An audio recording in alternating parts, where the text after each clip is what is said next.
Eu já tinha ouvido histórias sobre a mula sem cabeça quando era criança, mas sempre tratei como se fossem apenas fantasias exageradas, coisa inventada para assustar menino teimoso.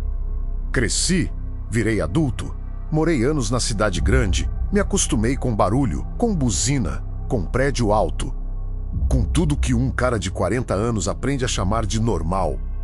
E talvez por isso eu tenha subestimado totalmente o que me esperava naquela cidadezinha pequena onde minha tia morava. Eu só queria um descanso, algo simples, rotineiro, longe da vida acelerada. Só que tem lugares onde o silêncio não significa paz, e sim alerta. Cheguei lá numa terça-feira, fim de tarde, depois de horas dirigindo por estradas de terra que pareciam sempre levar ao mesmo lugar. A casa da minha tia ficava no alto de um morro, rodeada por mato dos dois lados. E logo que estacionei o carro percebi que ela estava pálida, não feliz, como eu esperava. Ela olhou para trás de mim, como se tivesse medo de algo que pudesse ter vindo junto. "Você chegou antes de quinta."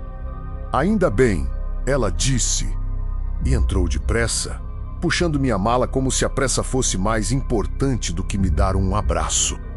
Eu ri, achando engraçado, mas a expressão dela me cortou o riso pela metade. A casa estava com todas as janelas trancadas, cortinas puxadas, como se quisesse se proteger de alguma coisa específica. Coloquei minhas coisas no quarto e sentei na sala pensando que ela estava sendo dramática demais. Só que, quando a noite caiu, a energia oscilou 3 vezes antes de apagar de vez.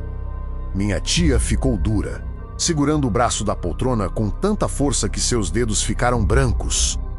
Ela me olhou devagar e disse: "Hoje é terça, ela não vem hoje.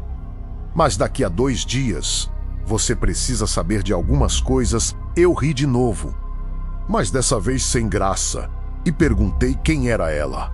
Minha tia tremeu os lábios e sussurrou: "A mulher amaldiçoada, a que arde, a que corre." A voz dela falhou quando acrescentou: "A que procura alguém para olhar de volta." Não dei muita atenção. Na minha cabeça, era superstição rural, história velha, exagero. Mas na manhã seguinte, a cidade inteira parecia inquieta. Fui no mercadinho comprar pão e o dono, um senhor de bigode branco, me olhou como se estivesse avaliando se eu era teimoso o suficiente para morrer. "O senhor vai ficar aqui até quando?" ele perguntou. "Até sábado," respondi.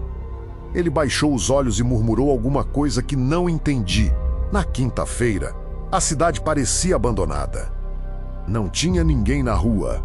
As portas estavam fechadas. Ninguém chamava ninguém. Até os cachorros estavam escondidos.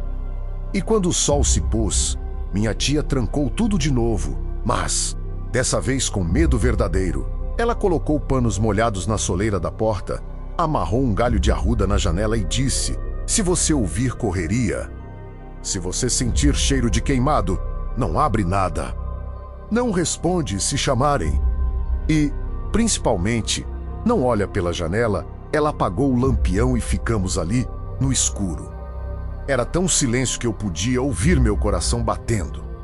Então, bem longe, algo começou a trotar, primeiro um passo, depois outro, depois vários.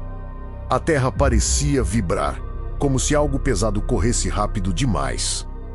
Minha tia apertou minha mão com tanta força que quase me machucou. O cheiro começou antes do som ficar próximo, cheiro de queimado.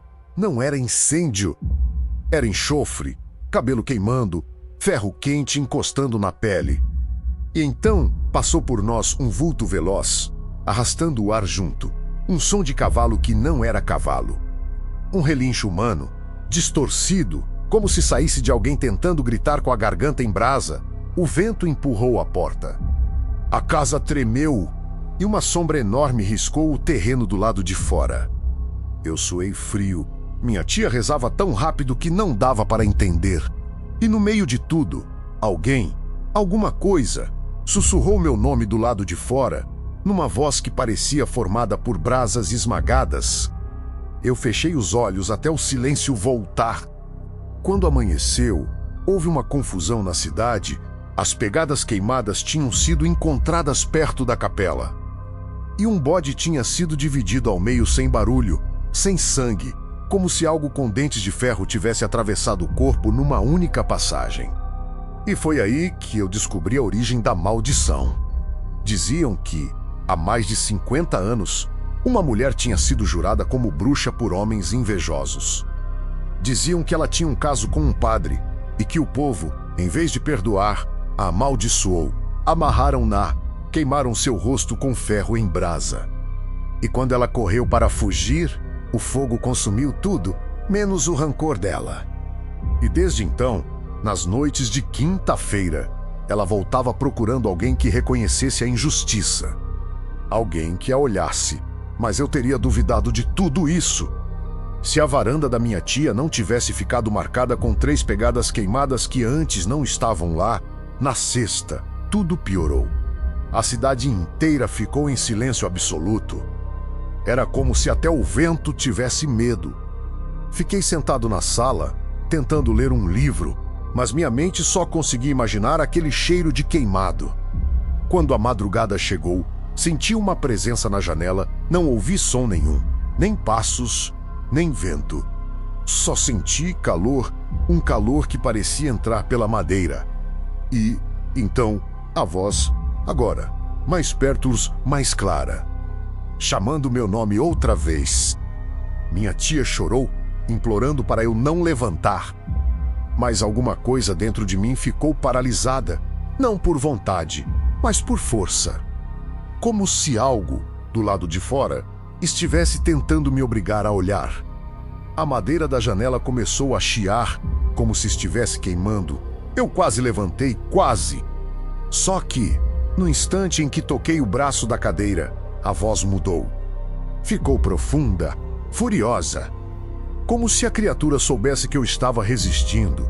A casa inteira tremeu quando ela passou correndo. O cheiro foi tão forte que meus olhos arderam. Quando o barulho sumiu, eu caí no chão sem força nas pernas. Minha tia me carregou para o quarto como se eu fosse uma criança.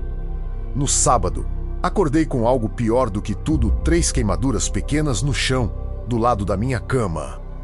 Como se ela tivesse entrado ali. E então eu soube do pior, quando a mula chama alguém pelo nome 2 vezes. Significa que ela escolheu. E que ela volta na semana seguinte para buscar.